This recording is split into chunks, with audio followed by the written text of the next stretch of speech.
레위기 25장 말씀도 사실 어떻게 보면 어렵습니다. 그렇죠? 레위기 25장 말씀 왜 이렇게 우리에게 말씀하실까? 왜 이렇게 이해가 안 될까? 이렇게 볼 수 있는데 레위기 말씀도 하나님의 관점에서 보면 그렇게 어렵지 않습니다. 크게 딱 세 가지로만 보면 쉽게 볼 수 있습니다. 본문이 길어서 제가 간단하게 말씀을 드리면, 첫 번째는 기한과 연한은 하나님의 것이다 이 말이에요. 그러니까 7년에 한 번씩 그 소산과 그 땅의 것들은 하나님의 것이니까 하나님 앞에서 네가 하나님을 믿고 7년이 지나고 나면 안식해라. 소출을 거두지 마라. 여기 만약 직장을 다니는데 7년 동안 6년 다니고 7년째 쉬어라 이렇게 하면 어떻겠습니까? 큰일 나겠죠. 직장 다니는데. 근데 그 기한이 하나님께 있으니까 너희가 믿고 그 땅을 기경하지 마라. 맡겨둬라. 또 출칠 49년째 또 50년째 희년에는 그 땅을 완전히 묵혀라. 그럼 어떻게 하느냐? 3년 동안 하나님 너희에게 소출을 주실 것이다. 그럼 여기 뭐가 들어가는 겁니까? 믿음이 있어야 돼요. 믿음이. 하나님을 믿는 믿음이 없다면 이렇게 할 수 없는 거죠. 쉽게 말하면 이 기한에 대한 거, 이 시간에 대한 거, 그 땅에 대한 것, 그것이 하나님의 것인 줄 믿지 못하면 너희가 할 수 없다라는 거죠. 그래서 너희가 이 땅에 들어오게 하신 것, 이 땅에 살게 하신 것, 하나님 너희에게 허락하셨지 않느냐. 그러니까 그 기한이, 그 시간이 하나님께 있고 그 소출이 하나님께 있다. 하나님께서 주셔야 너희가 복을 받으니까 하나님의 것이라는 것을 인정하라는 거예요. 레위기 25장은 하나님의 것임에 대해서 철저하게 가르치시는데 딱 세 가지 얘기합니다. 시간과 땅, 그 소출, 시간과 소출에 대해서 첫 번째 얘기하고, 두 번째는 뭘 얘기하냐면, 일단 그 21절에 보면 내가 명하여 제6년에 내 복을 너희에게 내려 그 소산 소출에 3년 쓰기에 족하게 할지라 하십니다. 하나님께서 뭘 주시냐? 복을 주셨다네. 복을 주셨다. 그 땅의 그 기한을 지키고 너희가 하나님 앞에 그것이 하나님의 것인 줄 인정하고 그 시간을 기다리면 내가 복을 줄 것이다. 누가 주느냐? 하나님께서 복을 주시겠다라는 거죠. 그러니까 이것은 결국 우리가 믿고 때를 기다리면 된다는 거죠. 우리가 믿음은 많이 배웠습니다. 근데 뭘 못 배웠냐? 뭐가 연약하냐? 배우긴 배웠죠. 그래, 믿음은 있는데 뭐가 없냐? 기다릴 줄 모르는 거예요. 아기가, 어린 아기는요, 이제 우리도 교회도 아기가 하나 있으니까 딱 보이는데 뭐가 문제냐? 엄마라는 거는 너무 인식을 잘하고 배고프면 잘 우는 겁니다.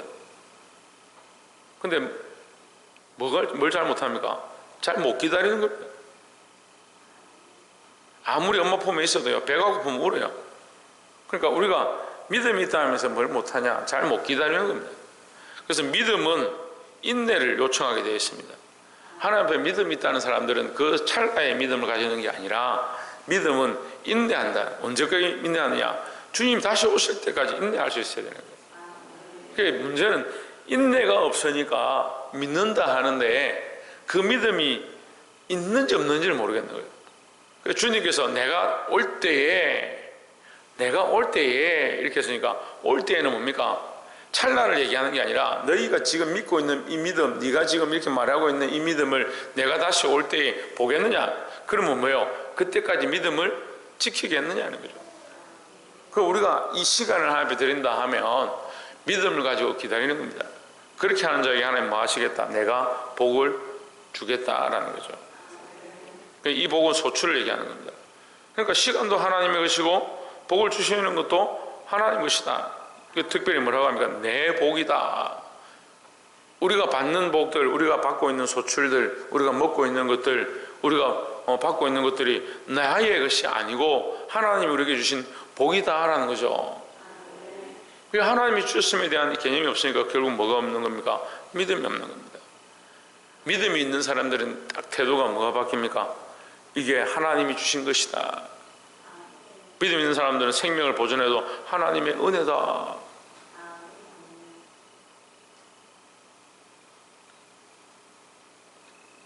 두 번째 우리가 꼭 알아야 될 것은 23절에 토지를 영영히 팔지 말 것은 토지는 다 내 것임이라. 너희는 나그네요 우고하는 자로서 나와 함께 있느니라 했습니다. 토지는 누구의 것이다? 하나님의 것이다. 시간과 소산은 하나님의 것이다. 하나님 주시는 것이다. 다시 말하면 시간은 하나님의 것이다. 너희가 시간을 하나님 앞에 구별해서 드리면 그 시간을 따라서 내가 너에게 복을 줄 것이다. 이렇게 했으니까. 두 번째는 토지는 누구의 것이냐? 하나님의 것이다. 아니, 제가 말하는 게 성경이 정확하게 얘기하고 있는 거예요. 23절에 토지는 누구의 것이다? 이거 내 것이라 했으니까 토지는 하나님의 것이다. 우리가 이 사실 너무 율법에 매이다 보니까 어떻게 해야 된다. 이렇게 하지 않으면 죽을 것이다. 이렇게 하지 마라. 이렇게 하지 말라고 지키지 않으면 죽을 것이다. 이것만 자꾸 생각하는 거죠. 근데 이 중심은 뭡니까? 이게 하나님의 것이다. 너희가 복을 받기 원하느냐? 하나님의 것임을 알아라 하는 거죠. 그래서 복 받는 사람들 보면요, 정말 우리의 관점이 재물에 있지는 않지만 그나마 이 땅에서 재물로 복을 받는 사람들이 보면 대부분이 하나님의 것임을 잘 인정한 사람들. 11절 잘 드리고 시간들을 하나님 앞에 내어드리고 주의를 성수하고 자녀들을 하나님의 것으로 인정해서 가르치고 하나님 앞으로 돌아가게 하는 그 일을 하는 사람들이 주로 복을 많이 받습니다. 우리가 토지가 하나님의 것임을 우리가 기억해야 된다는 거죠. 땅이 우리의 것이고 땅이 우리의 것이 아니고 하나님의 것임을 안다는 것은 뭐예요? 기업이 하나님의 것이다 라는 겁니다. 여기 뒤에 보면 레위 지파에 대한 내용도 나옵니다만 33절에 레위 사람이 만일 무르지 아니하면 레위 사람의 땅은 결국 누구의 것이냐? 하나님의 것이니까 는 돌려줘라 이렇게 얘기하는데, 토지 자체가 하나님의 것이고 특별히 레위 사람들의 것은 하나님의 것이다. 이것은 우리가 영원한 하나님 나라에 들어가게 될 것이고 우리가 하나님 나라의 기업을 다시 받게 될 것이다. 그거 하나님의 것이다 라는 거죠. 그러니까 이 땅에 살 때 우리가 때로는 손해보고 힘들어도 결국 이 땅의 기업이나 이 땅에 살아가는 모든 것 또한 하나님의 것이고 이 땅에서 손해봐도 결국 하나님 나라에서 얻게 될 것이니까 그런 믿음의 가치관과 방향들을 바로 세우게 된다는 겁니다. 마지막 세 번째는 사람이 하나님의 것이다 라는 겁니다. 35절에 내 동족이 번안하게 되어 빈손으로 내 곁에 있거든 너는 그를 도와 객이나 우고하는 자처럼 너와 함께 생활하게 하되 했습니다. 지금 이 25절부터 마지막 절까지는 뭔 얘기를 하냐면, 사람을 만약에 너희가 사서 또는 값을 주고 너희 종으로 부리든지 너희 것으로 삼았으면 때가 되면 돌려보내라. 왜? 그 사람은 하나님의 것이다 하는 거죠. 특별히 너희 동족은 더더욱 그렇다. 너희 동족은 너희 스스로가 구속할 수가 없다. 왜? 하나님의 것이니까. 네가 돈 주고 샀을 때 네 것처럼 생각된다 할지라도 7년이 지나면 돌려보내라. 왜? 하나님의 것이니까. 그래서 사람도 하나님의 것임을 우리가 알아야 된다는 거죠. 우리가 자녀들을 가르칠 때 주의해야 될 게 뭐냐? 내 게 아닙니다. 하나님의 것입니다. 근데 자녀는 어떻게 생각합니까? 내 거다. 자녀들 스스로 자기 거다 생각하고 부모들은 자식을 내 거다 생각하는 겁니다. 이게 어렵죠. 하나님께서 내게 맡기신 것으로 생각해야 하고, 그래서 우리의 신약적인 관점, 그리스도께서 오셔서 우리에게 가르쳐 주신 철저한 관점은 뭐냐? 우리는 청직이다. 생명에 대한 것도 청직이고 맡았다는 거죠. 생명도 맡았고 시간도 맡았고 기업도 맡았고 자녀도 하나님께서 내게 맡겨 주셨고, 누구의 것이냐? 하나님의 것이라는 겁니다. 그럼 자녀에게, 내가 가르치는 자들에게, 성도들에게 뭘 가르쳐야 되냐? 내 것이 아니다.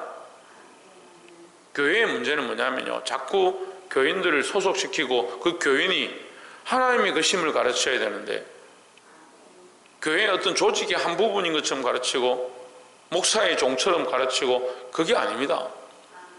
하나님의 것이다 라는 거죠.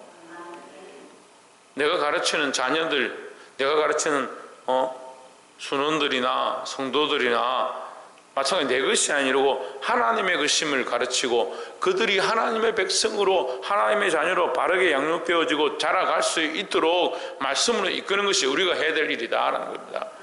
내가 내 스스로가 나 자신이 하나님의 것임을 인정하지 않고 있으면 반대로 어떤 문제가 생기냐, 내가 나의 생각 속에 내 인생이 내 것이고 내 기업이 내 것이고 내 시간이 내 것이고 내 몸이 내 것이라는 생각을 가지고 있으면서 하나님의 말씀을 가르치면 듣는 자들도 똑같이 자기들 속에 뭐가 세워져 가느냐, 자기 사랑이 세워져 가고 자기를 위한 가치관들이 세워져 가는 겁니다.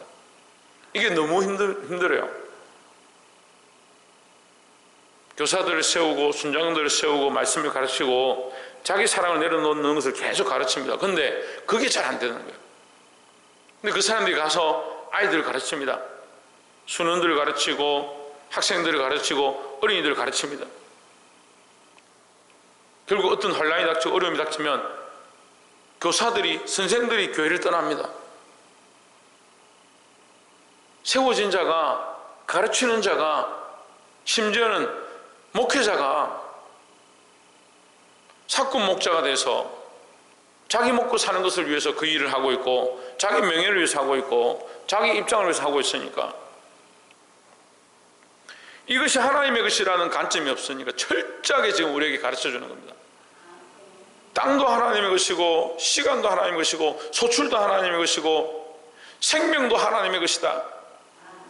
하나님께로부터 왔음에 대한 관점이 없으면, 이 복이 하나님께로부터 왔고 이 생명이 하나님께로부터 왔다는 관점이 없으면 자꾸 어떻게 하냐? 배반하고 잊어버린다는 거예요.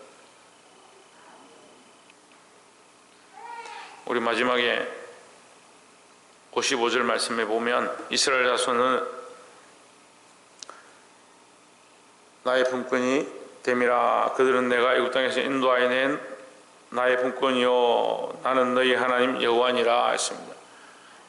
누구의 것이냐? 나의 품꾼이라. 이 말은 하나님의 것이다. 이스라엘 백성들은 하나님의 것이다. 내가 애굽에서 구원하여 냈기 때문에 내 것이다 이 말이에요. 우리는 누구의 것이냐? 우리는 누구의 것입니까? 우리는 하나님의 것이죠. 말씀을 맺겠습니다. 사랑하는 성도 여러분, 잊어버리지 마십시오. 우리는 하나님의 것입니다. 그 하나님의 것임을 생각해야 하고, 우리의 시간과 몸과 우리에게 주신 모든 기업들이, 우리에게 맡겨주신 자녀들이, 우리에게 맡기신 생명들이 하나님의 것임을 인정할 때 하나님의 바른 뜻이 세워질 수 있는 줄 늘 기억하고 내 것이 아니라 하나님의 것임을 알고 오늘 하루도 살아가기를 주의 이름으로 축원합니다. 기도하겠습니다.